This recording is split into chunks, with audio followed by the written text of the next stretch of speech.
Olá, muito bom dia para você. Vamos continuar e finalizar o assunto que nós estamos conversando, que é comer para a glória de Deus. Quero lembrar um verso que o apóstolo Paulo escreveu, que diz assim: quer comais, quer bebais ou façais qualquer outra coisa, façais tudo para a honra, ou melhor, para a glória de Deus. A nossa alimentação, então, tem que ser para a glória de Deus. Percebemos que o povo de Israel, eles caíram num erro de comer para a glória própria e não para a glória de Deus, infelizmente. Eles se deixaram ser dominados pelo apetite. Aconteceu isso no deserto e aconteceu também na terra prometida.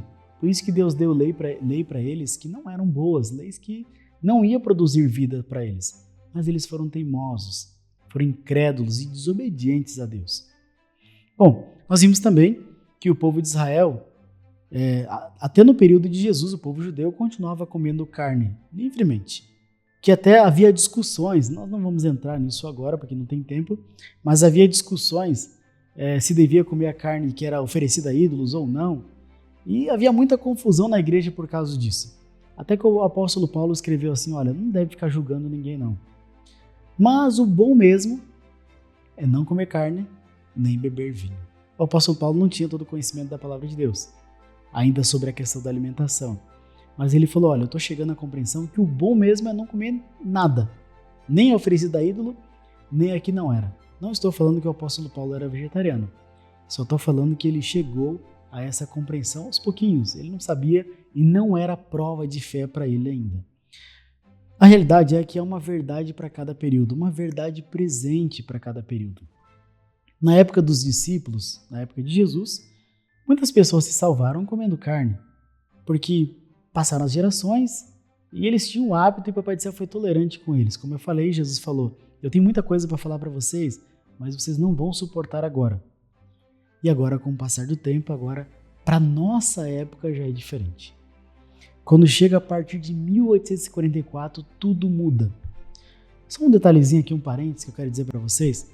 Vocês lembram o que Deus colocou dentro da arca, lá no santuário do deserto?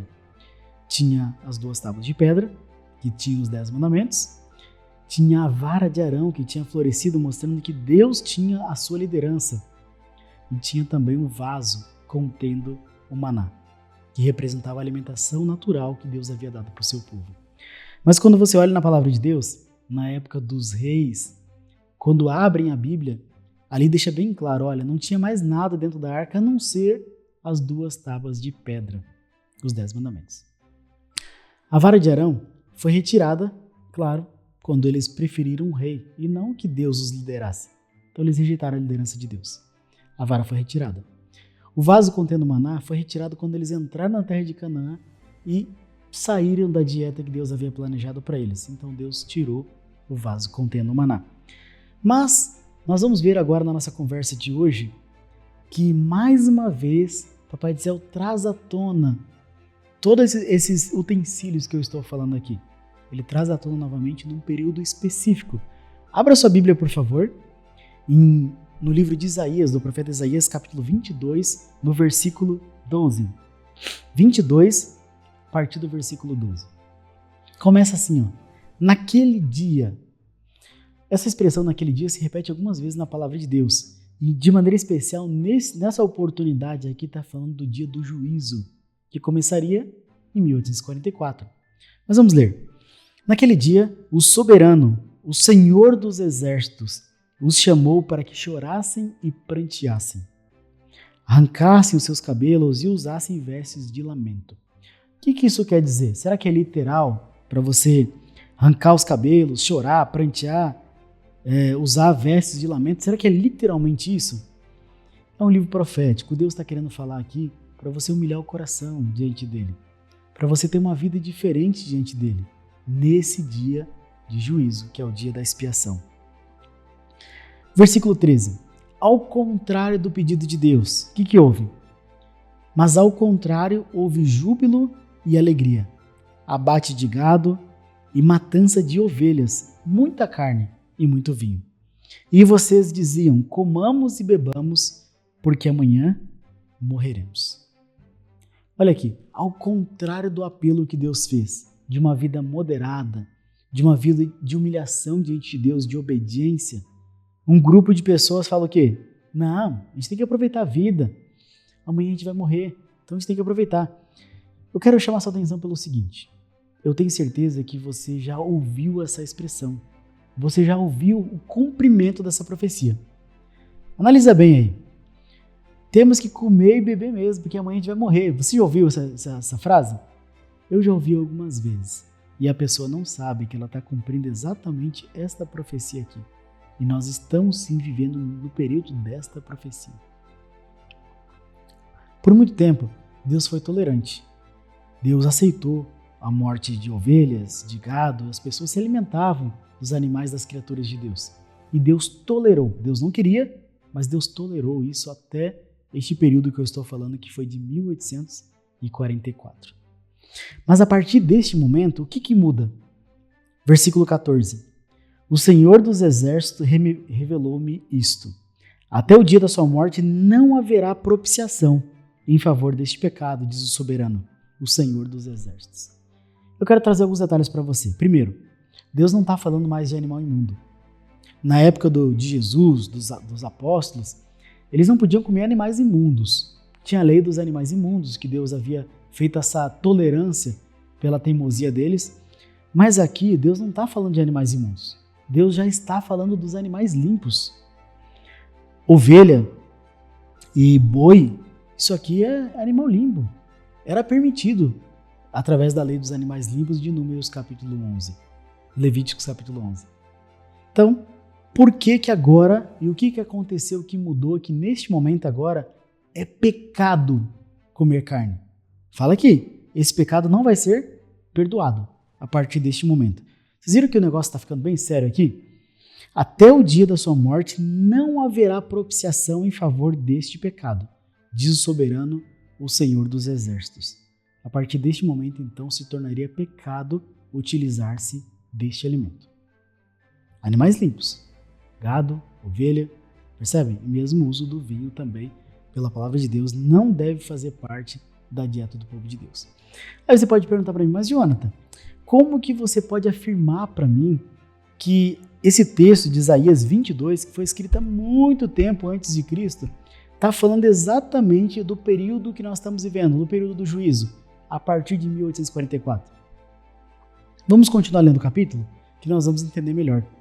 Se você ler o versículo 20, repete a mesma expressão do versículo 12. Naquele dia, e eu quero avançar um pouquinho mais, o versículo 22. Porei sobre os ombros dele a chave do reino de Davi. O que ele abrir, ninguém conseguirá fechar. E o que ele fechar, ninguém conseguirá abrir. Agora, guarda aí, se você tiver como marcar assim na sua Bíblia, e vai lá em Apocalipse, capítulo 3.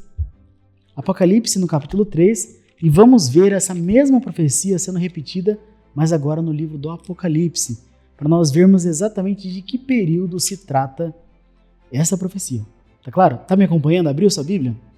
3, a partir do versículo 7, diz assim: o anjo da igreja de Filadélfia, escreva: estas são as palavras daquele que é santo e verdadeiro, que tem a chave de Davi. O que ele abre, ninguém pode fechar, e o que ele fecha, ninguém pode abrir. Conheço as suas obras, eis que coloquei diante de você uma porta aberta que ninguém pode fechar. Olha que maravilha, volta lá em Isaías. Você vai perceber, versículo 22, vou ler novamente. Porei sobre os ombros dele a chave do reino de Davi. O que ele abrir, ninguém conseguirá fechar, e o que ele fechar, ninguém conseguirá abrir. É a mesma profecia. E o período profético vai exatamente lá para o ano de 1844, que foi a abertura do lugar santíssimo e o fechamento do lugar santo. Notem, no lugar santo, muita coisa Deus tolerou.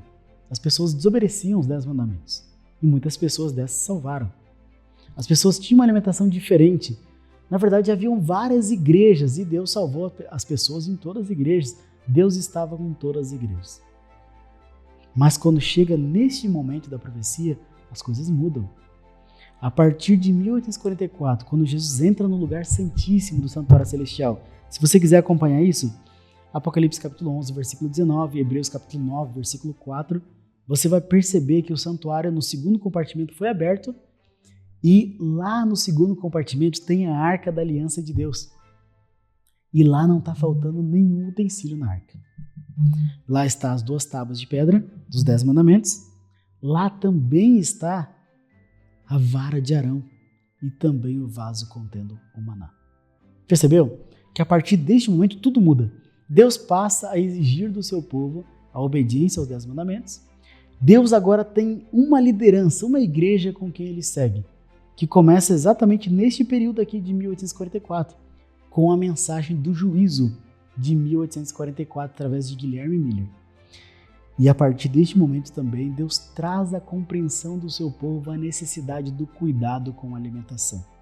Porque está ali como prova diante de Deus o vaso contendo maná, simbolizando uma alimentação natural, uma alimentação que é aprovada por Deus. Você percebe, meus amigos, que é um ponto realmente que nós devemos avaliar bastante e nós devemos entender para explicar para os outros também, porque hoje, conforme nós vimos lá em Isaías capítulo 22, é pecado comer carne. Hoje é pecado, Deus não aceita. Se você tem conhecimento, o Pai do Céu não vai tolerar, Ele não vai aceitar, essa maldade não vai ser perdoada, até que nós pereçamos perdidos. Porque se há conhecimento, nós temos que corresponder a Ele. Se não tem conhecimento, Deus é tolerante, Ele é paciente conosco. Mas a partir do momento que chega a luz, nós temos que viver em acordo com essa luz. Você concorda comigo? Você tem alguma dúvida do que nós conversamos aqui? Entre em contato conosco e nós vamos procurar te ajudar a entender melhor, certo? Eu quero destacar alguns pensamentos inspirados também na palavra de Deus, para nós entendermos melhor, que diz assim: não é tempo de que todos visem dispensar a carne da alimentação? Como podem aqueles que estão buscando tornar-se puros, refinados e santos, a fim de poderem fruir da companhia dos anjos celestes, continuar a usar como alimento qualquer coisa que exerça tão nocivo efeito sobre a alma e corpo? Como podem eles tirar a vida das criaturas de Deus, a fim de consumirem a carne como uma iguaria? Volvam eles antes a saudável e deliciosa comida dada ao homem no princípio, e a praticarem eles próprios e ensinarem aos seus filhos a misericórdia para com as mudas criaturas que Deus fez e colocou sobre nosso domínio. E o último texto que eu quero destacar com você está no Conselho sobre o Regime Alimentar, na página 381, que diz assim: entre os que estão aguardando a vinda do Senhor, o comer carne será afinal abandonado. A carne deixará de fazer parte da sua alimentação. Devemos ter sempre isso em vista e nos esforçar-nos por trabalhar firmemente nessa direção.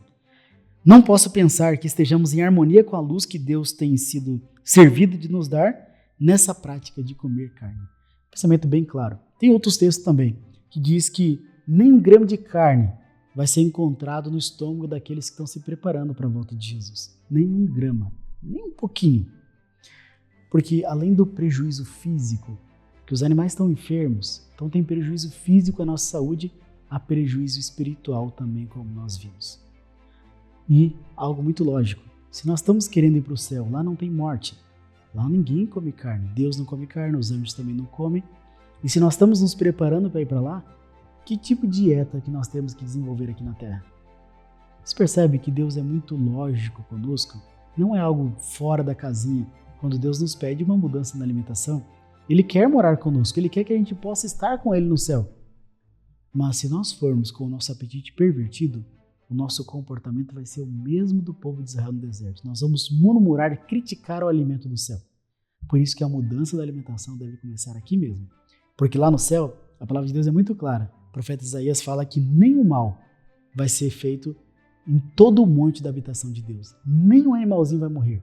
Até os animais ferozes aqui da terra, o leão, o urso, eles vão se alimentar de capim também, igual o boi. Tudo vai mudar. Ninguém vai fazer nenhuma espécie de mal lá no céu. E eu e você, se queremos habitar lá no céu, nós precisamos nos preparar para isso, para morar com Jesus. Você está disposto a melhorar sua alimentação cada vez mais para estar adaptado para a vida do céu? Que o Pai do Céu possa abençoar a você para isso. E oremos uns pelos outros para que não apenas a carne, mas outros alimentos também que possam prejudicar a nossa comunhão com Deus e a nossa caminhada para o céu também, possamos retirar tudo isso da nossa vida. Que Deus abençoe você.